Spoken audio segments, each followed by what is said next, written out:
Hello and welcome to another episode of the Jimmy Rex Show. And today I'm lucky enough to sit down here with one of the co-founders, originally of Omniture, now one of the co-founders of ObservePoint, John Pestana. And John, thank you for taking some time today. Happy to be here. Yeah, I met John last year. It was the first time we technically met. We were invited, both of us, by a group of friends to go out to the Jazz Clippers playoff games, and we actually won Game 7 and had ourselves a good little time out there. So one thing, the reason why I wanted John on the show, and one of the things I really appreciate about John, just the first time I met you, you were such a genuine, helpful person. I mean, everybody on that trip comes from a pretty cool background, but yours in particular, I think, is very exceptional. And what you've built, you were one of the original co-founders of Omniture. You guys sold quite a while ago now, I guess 7-8 years ago, for 2009. 2009 for $1.8 billion, which at the time, and might still be, was the biggest tech acquisition of any company here in the state of Utah. Is that correct? So tell us a little bit, before you were John Pestana, had all these great companies, these tech companies. Who is John Pestana, and kind of give us a little bit about your background as far as like what you were doing when you were younger, and how you kind of grew into what you're doing now. Sure. I grew up in Southern California. My mom was a school teacher, and my father was a mortgage broker, but a wholesale broker. So grew up pretty, I guess, middle-class family. My mom actually taught art, so I've always been very artistic. Actually, in high school, I never played any sports. I did like show choir and band and all that kind of stuff, and actually to the point that I thought I wanted to be a high school choir director. And when I started at Rick's College up in Idaho, where I decided to go, I was a music major with singing. Oh, wow. Well, that kind of explains a lot. We're sitting in your music studio right now. Yeah. In fact, you have your YouTube videos out that you do a lot of rapping and stuff, right? Does that kind of come from that background? It's not that I rap, but I write a lot your of music and things. Yeah, you have a lot of different songs and things you're doing. Does that all come from that background then? Yeah, absolutely. It's always been kind of my first love. But I that was kind of one of the main transitions that I had in my life. So I was always very entrepreneurial, honestly, even in high school, and DJ'd dances for people or did lawn care. I mean, just whatever. I was always kind of working for myself. I did in the wintertime actually work at a ski resort in the wintertime, but I don't know, have always kind of been a little self-motivated that way. And I think some of that comes from my dad, because he was a wholesale mortgage broker, so he really had to always go out selling, and salespeople are probably the closest thing to like an entrepreneur that you can get in like the normal corporate world, because they have to chase everything. Kind of on your own a little bit. On your own a little bit. And so I don't know, I've always had that built into me. And when I went up to Rick's College, one, because I was too dumb to get into BYU, truly. I'm the same, so that's it. I got a 19 on my ACT. And so I decided to go up to Rick's, and a lot of that's just because the education system doesn't fit how I think. I don't know. It's just it's this kind of one size fits all thing. And it's been a common theme with the podcast. A lot of these people that I've interviewed that are highly successful had the same thing. And so I went up there and I was studying music, and because of kind of how I had grown up, I didn't think, I wanted to become a rock star or anything like that. I'm like, okay, I guess I can do high school choir or something like that. And but my mom early on, and I don't even know if she remembers this, but when I was in high school, she actually told me, John, you need to make at least $200,000 a year. And this is back in like the 80s. And I used to always think that was funny, because like combined, my parents probably made like 80 grand a year or something like that. And so I'm like, okay. But that really kind of settled in, because I had gone on a mission, was leaving on a mission for my church. And as I was down in Brazil, I really started thinking about that. I'm like, man, I'm on a path that I'm going to become a high school choir director. And I was fixated on kind of that income number. It's not that you can't become a high school choir director and be a very happy human being. For sure. But I was like, all right, that's not going to probably get me where I need to be, according to my mom, kind of a thing. And so when I came home from that, I changed my major and changed it to business. And I'd always loved computers, so I started looking at how I could integrate computers into that kind of business career that I was looking for. And this is what year is this? So that was probably like 95. Well, I came home in December of 94. Okay, so this is right as the 1995. internet's about to get Yeah. going. Yeah, so I then graduate from Ricks College, moved down to BYU, because at that time, is before BYU Idaho, so it was just a 2-year school. So Right. I finish up there, come down here, and I enroll in the business school at BYU. While I was at business school, I kept thinking about, oh, what can I do? What can I do? It's funny, I literally, while I was at BYU, never submitted a resume to anybody, never planned on working for anybody. To me, it was just about education. It's like, what can I learn to do my own gig? So I was managing a computer lab at BYU, but I, at the same time, at home at night, was working on my own projects, trying to figure out how I could survive and what I could build up. Company, yeah. And I ran into a friend that I had known up at Rick's there on campus, and he told me about the Internet Club.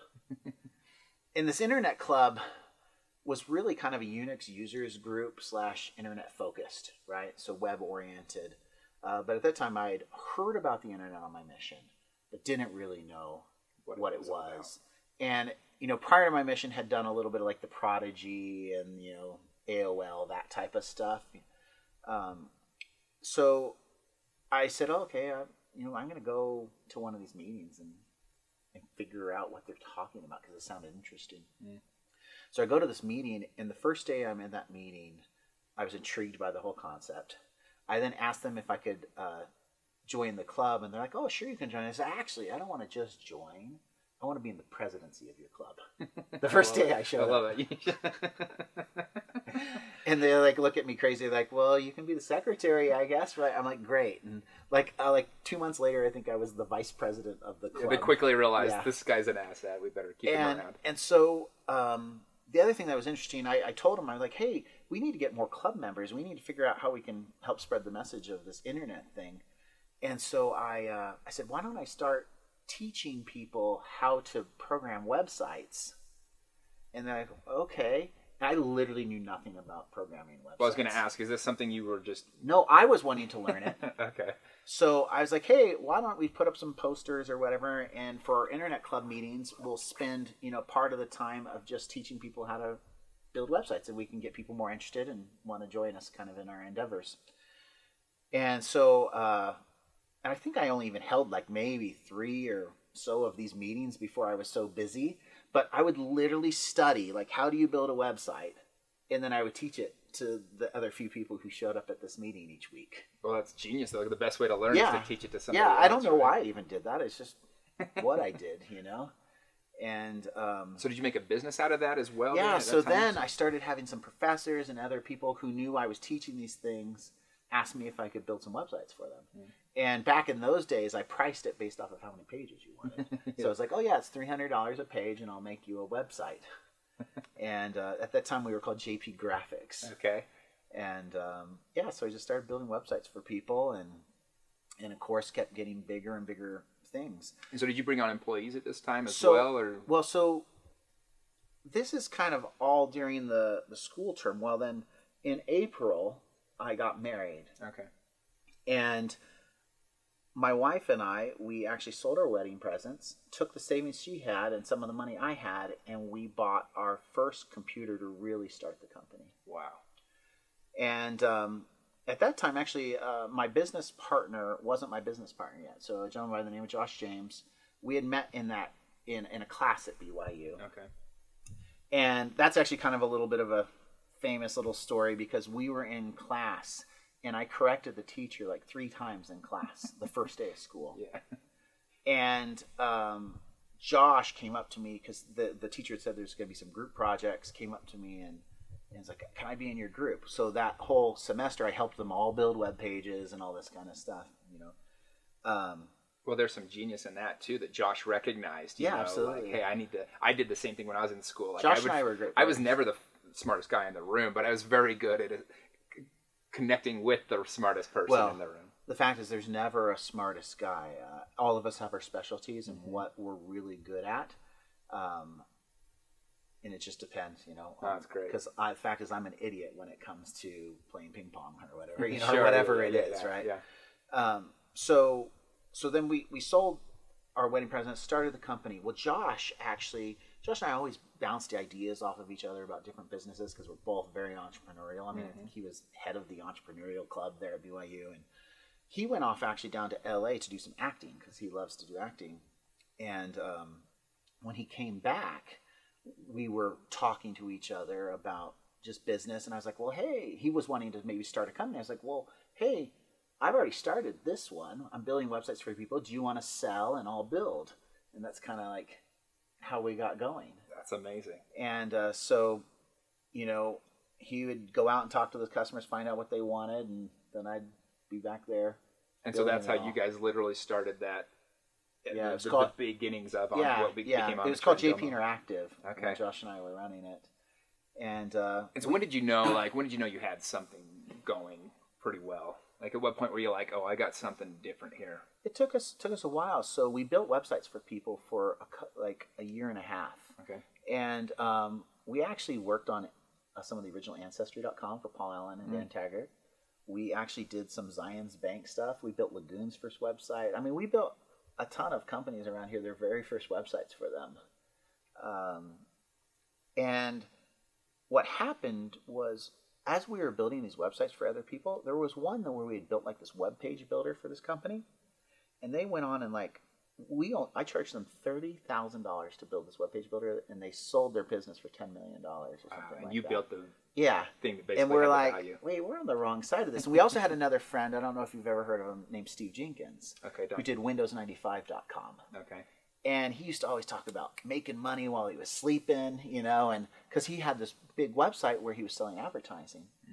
And we just always thought Steve was so cool, you know, and we want to make money while we're sleeping, because we really didn't make money unless I was programming a web page. Yeah, you were still trading dollars for hours. For hours, yeah. We had literally billed $125 an hour, which wasn't bad when we were in college in the 90s. Sure, you know? What's funny is we started off only charging like $20 an hour and just kept increasing it as we knew more and more things. Yeah, you had more people coming than time to actually do it. So, and so as we were, you know, building these websites, we were inspired by that, and we thought, man, we need to have a product, something that we can do. So we had one of my other friends who was friends with Steve came. His name is Jeremy Young. He came and showed me an idea that was of tracking visitor behavior on a website. Well, we had already been very familiar with that because we used a program called WebTrends and Analog to track server logs. And I know some of this to a lot of people who are listening won't make any sense, but basically that's how you would track a website. But it was a very horribly inefficient way to track a website. Sure. So he shared this idea with us. Well, we partnered with him and we ran with this idea of tracking a website with a tag, which is this little piece of JavaScript that gets embedded into your code. And as we did that, that's when it really finally started to sink in. Oh, wait, it started growing really fast. Yeah. He had another business he was running, so we actually bought him out. So it was then back to me and Josh. And that's really that catalyst in, wait a second, we should focus on this. Okay. Because it was growing really fast, and we didn't like building web pages. We had already tried 10 other ideas on how do we not build just web pages. So you had been trying and failing at some other things. Yes. I don't want to use the word failing, but failing. Okay. And I mean, what was that process like as you kept having more and actually, more? We did have one success. So we had built a website called Script Search, and it was a script archive that you could search through. We actually did play on kind of the strip search. Our logo was actually this guy in the trench coat, and he with code around him, you know. But Script Search, and we actually sold that website to the Meckler Media Corporation, who did all the Internet World Conferences and things like that, and made $200,000. We spent $5,000 to build that website and sold it to them for $200,000 in just a few months. So light bulbs are going off. Yeah, we're just like, and while we did that, we started the Superstats thing. So then we took the money from that, invested into Superstats. We talked to some professors and other mentors that we had, and we raised, I think it was, it's funny, it shows how long it's been, but I think it was $125,000 total, and kind of our first round to really go at Superstats. Wow. And so what was different between Superstats versus these other 10 that maybe didn't succeed, that caused the success right away? So was it just the idea was better? Or? You know what? I think a lot of it, what's funny is every idea that we tried there were other people who became multimillionaires in those Doing ideas. Mm-hmm. For some reason, it just didn't click for us. Mm-hmm. And I think that's one of the interesting things is you just have to find out what works, right? Like it's like when somebody says, "Well, write a hit song." It's easy in hindsight to look at a song and say, "Yeah, that was a great song. I can understand how it became a hit." But I guaranteed when those people even wrote that song, mm-hmm. they never probably thought it would become number one. They probably thought, "Oh, this might be popular." But they probably didn't go. Yeah, and they probably can't distinguish it between the other songs. Yeah, like why did this other one not hit? Right. Just I don't know. Just some things, timing. I always describe it as like, if you're at bat and you just keep swinging and swinging and swinging, you will eventually hit that ball. Mm-hmm. But a lot of people just see you hit the ball the once and then go, "Man, that was easy. Wow, I want to hit that ball." Yeah. It's like, well, yeah, but you forgot about the other 10,000 times I swung and I didn't hit the ball. Yeah. Well, I think that's what people... unfortunately, a lot of people getting into tech and these first businesses, I think they want to hit the home run the first time. And I know even with me with real estate, I used to have a closing ratio. I'd keep track when I started calling for sell by owners, and for every 75 that I called, I'd get an appointment. Yeah. And it got down to the point where I was 1 out of 12. And people would come watch me when I was 1 out of 12, and they're like, "This is the easiest thing I've ever seen, right? Totally. I got to call." And then they'd go out and fall on their face, and it was very frustrating for them. I was like, "No, you don't understand. Like, this was a process of getting to here." So I think if they put in all that same hours and time, they would probably get similar. Yeah, so you guys had to do the similar thing, right? You're putting all this effort and time. So did you ever get frustrated to the point like maybe I want to go back to doing something else, or were you were excited because you had these little successes? We were young, we were excited, we were seeing enough energy, but absolutely there were times where we were laying on the floor like crying, wondering how the heck we were going to keep things running. Mm-hmm. I mean, there was a time where Josh and I both had to mortgage our houses to make payroll in a week that we didn't know how we'd make the next payroll. And what was that like? I mean, you were married already? So yeah. Did you have to have a conversation with your wife and absolutely. tell her? And was she full on board? You know, my wife is great. She comes, her father is also self-employed, so I think she's just used to that. Sure. My wife comes from very humble beginnings, very humble, that most of us can't actually understand. So, you know, like the first time I went to her house, it was built by her father. You know, it's like they hunted for their food. Oh, wow. You know, kind of a thing. Yeah. They're plywood floors. Yeah, the standard wasn't that high of what we can live with. Yeah, so she was, and honestly, her parents are wonderful people, and but she didn't care if she drove a nice car. I mean, you would be blown away at what little my wife spends today. You're the spender of the group. Yes, we just walked past your car collection. Yeah. It's the nicest one I've ever seen in person. But yeah, and awesome. Where Heidi will literally go to like DI and buy some clothes, you know, sometimes. Yeah. So she was totally on board with whatever we need to do to make this happen. She just believed in me. You know, I think that's probably... Wow. And so you guys enough to give me $2,500 for her savings when we sold the wedding presents. She had $2,500 in savings. Wow. Plus some money I had, which was not even close to hers, and we bought that computer. Which my 8 meg RAM upgrade was $1,200. That's amazing. Well, it's just kind of fun that, I mean, you literally sold your wedding presents. So you're selling toasters and crock pots to put into this computer. Yeah. So every person that gave a little bit of a gift at your wedding had a small part in your success story. Yeah. I like that. So you guys mortgaged your stuff. How did you come out of that? What was or I guess was it at a time to, you know, you're making payroll. How did you guys come out of that hard spot? You know, we had enough other business coming in that then finally customers paid us and all that kind of stuff, you know, that we survived through it.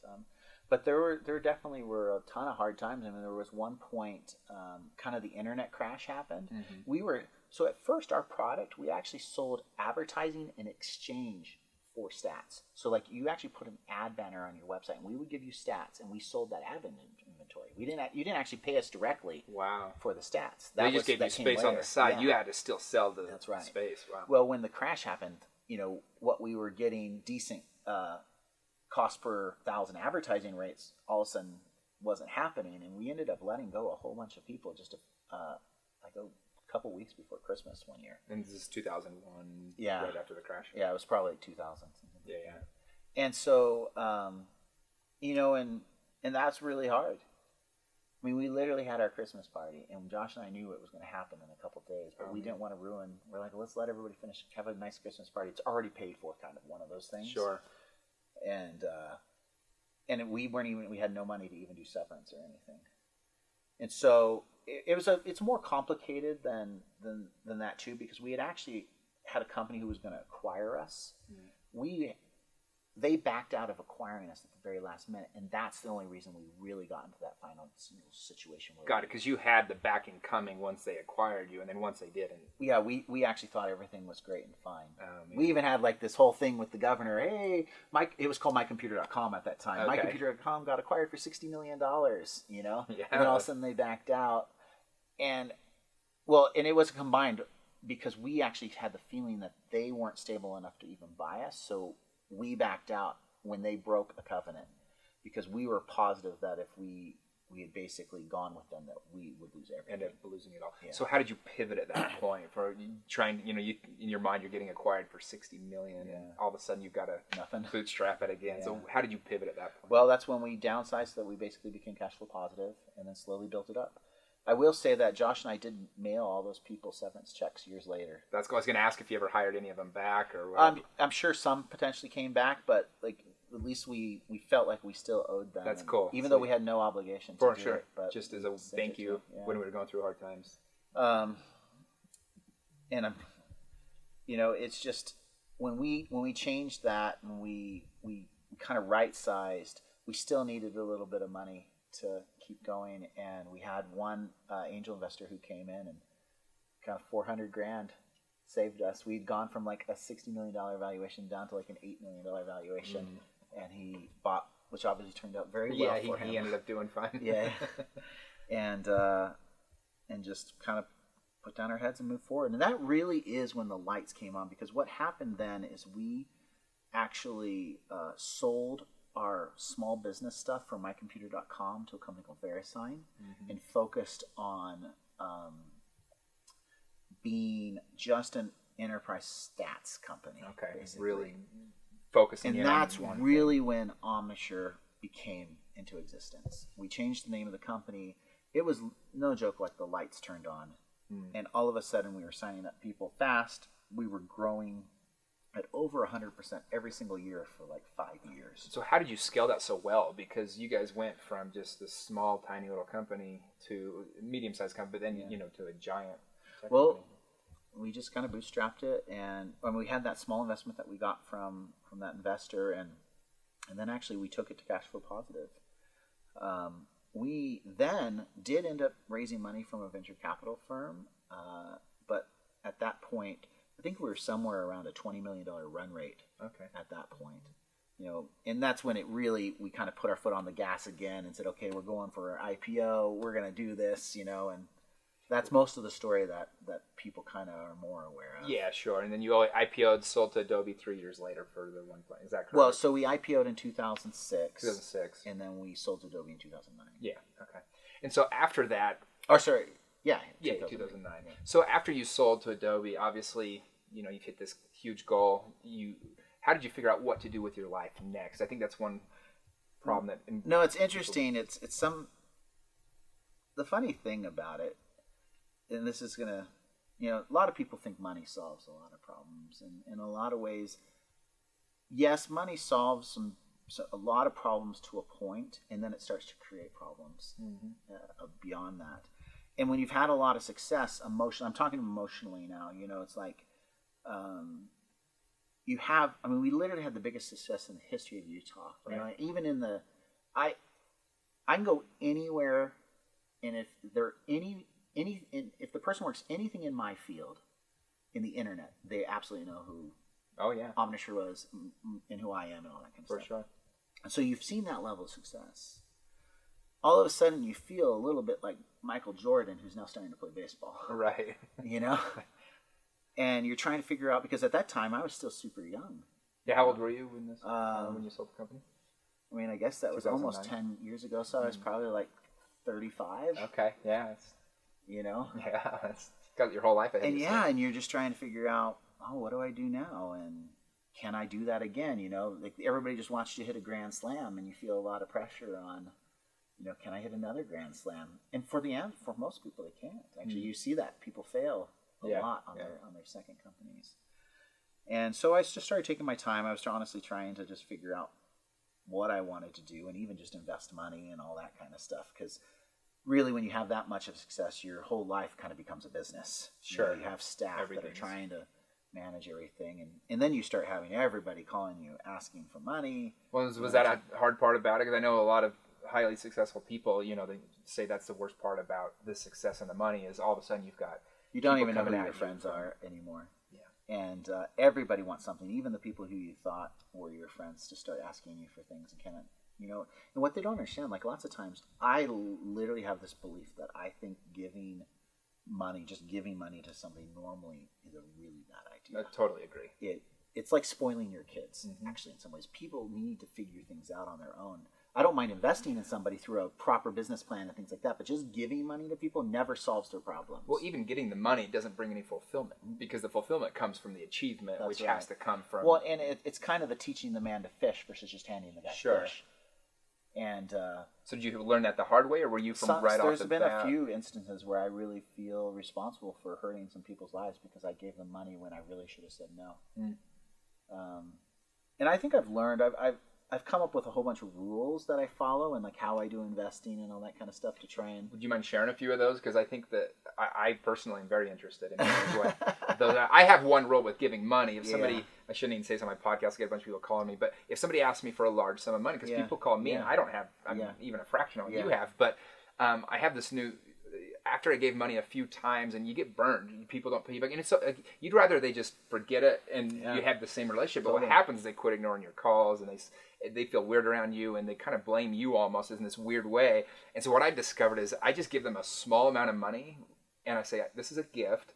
I don't want it back, but this is all I'm going to do to help you. It's small, you know. And I say, take this. Don't ever pay me back. I'm sorry, I can't lend you money. So my good friends. And obviously, I don't just randomly give money to any person who's listening to a podcast. Yeah, I'm the same way. No, these are people that were like in my life. But people who are in my life and I care about, I kind of have this rule where when they come to me, and if I really think that, okay, there's some justification to what they're asking me, not just, hey, I need this for a random whatever. I actually tell them, I say, look, I will give you $10,000. I will just give you $10,000, but you have to promise me you will never ask me ever again, ever. Or I will loan you $10,000, and it's not going to be like a bank because I'm not going through the due diligence. Because the fact is, you can't. There's a reason they're needing money. There's a reason they're needing money from me. Like a bank would never give them the $10,000. Yeah. They have nothing. I mean, a quick loan place would never give it to them. They have no asset to back it up, no collateral. And say, so look, I'll treat you a little bit more like a normal bank would, but your collateral is like, you're my friend and I trust you. And then you have to pay me back. And it's a normal interest rate and all those kind of things. And I've actually never had anybody take the $10,000. Oh, that's a very good way to do it. Yeah. But I have had many take the $10,000 as a loan, and I've had most of those people pay me back. Cool. And there's one person who didn't, and it's interesting because when he came to me for the money, I actually said to him, I said, look, you're not going to be able to pay me back. You're not, oh, I will, John, I will, I promise. I'm like, look, you're not going to be able to pay me back. And here's what's going to happen. I literally explained to him like what you said. I said, look, it's not going to be me who stops calling you. Right. You're going to stop calling me. Mm-hmm. And it's going to get really weird because you feel so embarrassed that you didn't pay me back. No, not going to happen, not going to happen. And it's exactly what happened. Right. It's every time. And he feels really bad every time he sees me, even though every time I'm just like, hey, how's it you're going? fine. I mean, do I wish he'd pay me back? Yes. Sure. And actually, the funny thing about it is the thing that bothers me the most is that sometimes they feel so bad. A lot of people feel like unless they can pay you back completely, they don't even want to make an effort. That's true, too. Sense. Yeah, they don't pay anything. You don't pay me anything. And I'm just like, look, pay me $100 a month. Pay me whatever you can. Show some kind of effort at all. Which then does make us sometimes start to resent that.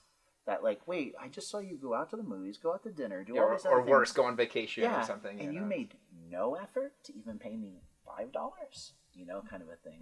So they're tough situations. I mean, of course, it's a great life. I mean, never having to worry about money is a great life. And that's why I chose what I chose to do. Like when I was looking at, high school choir director, or try and really do something fabulous. I mean, I did have that set. I was like, I'm going to become a millionaire. I mean, yeah, you can tell. Absolutely decided that. Yeah. And a lot of those decisions. Now, here's the difference between me and Josh, and this is why I think Josh is so amazing. I'm like, I'm going to become a millionaire. I think Josh James is like, I'm going to be a billionaire. Yeah, from there. You know, and I think that's some of the difference. And I admire Josh tremendously and loved him as a partner. And you know, we definitely had our times. You know, sure. But I think we're an example of one of the best. You know, it's like spouses. Like you might gripe about your spouse every now and then, but you really still love them. Oh know? yeah. And well, and so after when you guys kind of started again with figuring out what you're gonna do, you started ObservePoint. Yeah. What was the catalyst to get you to start another tech company or another analysis company? Essentially. Yeah. So I had basically been out, you know, I actually started ObservePoint while I was still at Omniture. Oh, okay. Because a friend came to me, and he had just sold his business, and he was looking to do something. His name's Rob Ciolis. He's the current CEO of ObservePoint. Yeah, he was your neighbor at the time. Right? Yeah, he was my neighbor, and I always loved Rob, and I was like, hey, well, let's do this together. And at that time, I was basically just on the board, you know, and not super busy, and I was like, oh, I'll invest and I'll help, and so I went in 50-50 with him. He put in money, I put in money, but he was running it full time because I was still 100% committed to Omniture. Yeah. And so for those first couple of years, he was just kind of looking at it, playing with that concept. And then I ended up fully getting out. Even prior to our sale to Adobe, I actually left at the end of 2007. Oh, okay. And there's lots of story and reasoning behind that, but I just felt like, okay, I was 13 years of exhaustion, and it was just, the company was getting huge, and I was just tired. The part that you probably really enjoyed, that growth spurt and all that bootstrapping, was pretty much done at that point. And so I sat there, and I took out, I left the company, and I then was just honestly trying to figure out how to invest money. We then, of course, sell to Adobe. I'm trying to invest even more money. Rob's running it the whole time, and I'd maybe spend like a half a day a week with him on strategy, what we were trying to do. But he had come out of the similar industry. He was actually in the online marketing industry, where we were in the analytics industry. So a lot of the problems we were trying to solve with ObservePoint, we had both interacted with. And the problem that we're trying to solve at ObservePoint was the main problem I felt my customers had at Omniture that Omniture wasn't trying to solve, if that makes sense. Okay.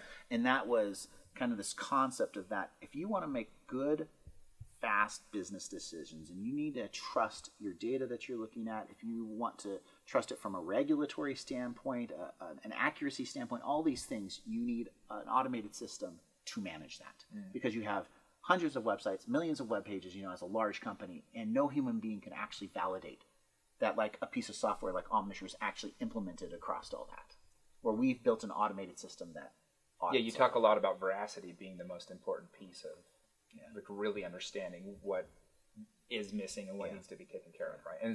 And there's a lot of other governance kind of components to that. It's a pretty technical thing that we're doing, but it's a big problem for these, you know, big companies. Kind of big companies. Okay. Yeah, I remember when we were on the plane and I was trying to understand it, and you explained it to 6 really smart guys, and all of us were kind of like, I mean, I think Dave Bateman understood it, but everyone else was kind of like, I get it. Something honestly, with analytics I feel and like that computers. sometimes, you know, it's like, if I wasn't so into it, you know. Yeah. More and more people are becoming very aware because, like, Europe just put in a regulation called Gdpr, which is a privacy regulation, but in order to have privacy, you actually need to know what vendors are on your website, how are they collecting data. Our technology actually scans through a website, discovers what vendors are there, how they're collecting data, and so, you know, now it's almost a mandate. And you literally have all those numbers presented to you as a company. Oh, yeah. That's great. Okay. Well, I want to pivot one more time. You have a foundation that I don't know if you co-founded or you're a part of Libertas Foundation. Tell us a little bit about what that is and why you got into that. Yeah, so Libertas, it's basically an education institute where we're trying to make Utah the freest place on the planet. Is our goal. I'm very freedom-minded. I believe that that's actually the only way to have peace on this planet is to let people make their own decisions and not have conflict in somebody telling you how to live your life. I feel like every time, if you look at government and you see somebody arguing, it's normally because of one of two reasons. They're either trying to take money from somebody, or they're trying to tell somebody how to live their life. And as long as, you aren't harming somebody else, I feel like you should be able to do whatever you want. So very libertarian-minded. I'm not necessarily a registered libertarian, but it's very liberty-minded. And Connor and I, Connor came to me with the concept of starting Libertas, and he was looking for somebody to help start funding that project. Sure. He had heard through another friend of ours named Josh Steinmele. I don't know if you've ever met Josh, who lives in Hong Kong now, about me, and that's how he kind of approached me. Similar views of life and things like that. And so it's just, I get so tired of how oppressive really the government can be. And most people don't realize how oppressive the government is. Because I describe it this way. If you have a river, okay, flowing in one direction, and if the river is flowing the direction you want to go, it feels great. You're like, man, this is the freest place I've ever been. I am swimming so fast. This is wonderful. Which I think that's how most people in America feel. Mm-hmm. God bless America. I am swimming so fast. It's doing everything I want to. Now, what happens if you are doing something that is against societal norm? So let's say your child is sick and needs medical cannabis to help that child. Now you're swimming upstream. And that's when all of a sudden you realize, oh my gosh, this is so oppressive. I had no idea. In my perfect world, there is no current, right? It's flat. If you want to swim that way, great, swim that way. Use your own effort. But it's hard for that person who's going with the stream to realize why that other person who's going against it is angry, right? Well, it's because the government is telling them no. And you're like, wait, I'm going to die anyway. Why can't I try this drug? I don't care. It's the FDA, and they know better, right? Yeah. And that's just one example. I mean, there's tons and tons of examples. Like we had the one with hair braiding here in Utah. Like you had to get a license to braid people's hair, and a lot of people don't. And that ended up going bad because the license, your cosmetology license that you got to braid hair, didn't even cover hair braiding ever. In the $16,000 in 2 years that you'd spend to get that license, And obviously those are all approximate. No, I think it's a great example of the river, though. It's very easy to get a visual for, while you're going down the river, everything seems fine until you start to have to go up the river all of a sudden. I think one of my greatest characteristics that I have is empathy. And so, I interviewed Aaron Wagner the other day, and he said, you will never find a more empathetic human than John Pestana. That's what he told me. No, that's very kind of him. Yeah. And it's always bothered me. It's always bothered me that, like, I see this and I'm just like, we got to stop this. We can't let this happen to this person, And it's funny, if you look at, like, a lot of the big proponents of, like, medical cannabis or things like that, they all used to be against it until it was their child. Used it. And I'm not one of those people. Like, I look around at a lot of charity events I go around to, and I'd say half the time I'm looking around, I'm like, I'm somehow the only person here who has no direct tie to this. Like, most of the people who are there, their grandfather, their daughter, there's somebody had whatever happened. Sure. And that happened in their life, so all of a sudden they care about that issue. But you don't see them, let's say that's, Down syndrome or whatever. But then you don't see them at the heart disease convention or sure. in fighting just as much, you know. And it's hard because obviously we get torn in so many places. Even myself, I have to kind of draw the line of, okay, I have these few that I've just picked, and it's all I can do. Yeah. But I truly do believe the greatest danger that most of us have is the government itself. More people have been killed by their own governments over the last 100 years than anything else on this planet, from that we can actually affect or change.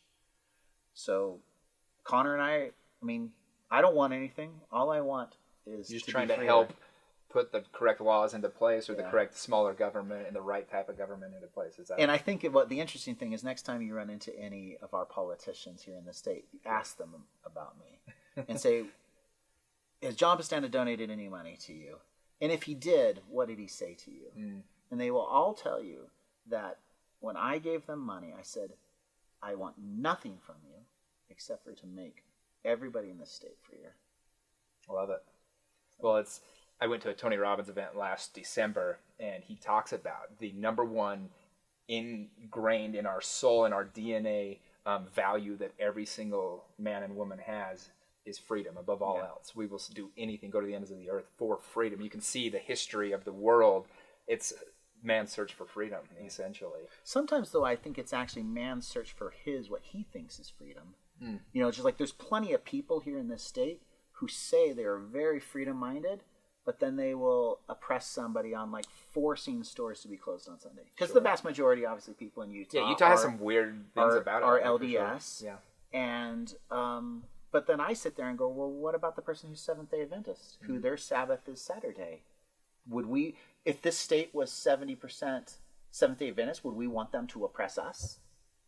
You know, or if they don't believe in God, whatever it is, anytime we start putting people into groups, it's a very dangerous thing. Like, and people love to put people into groups, you know, whether it's the Hispanics versus the whites versus the blacks versus whatever.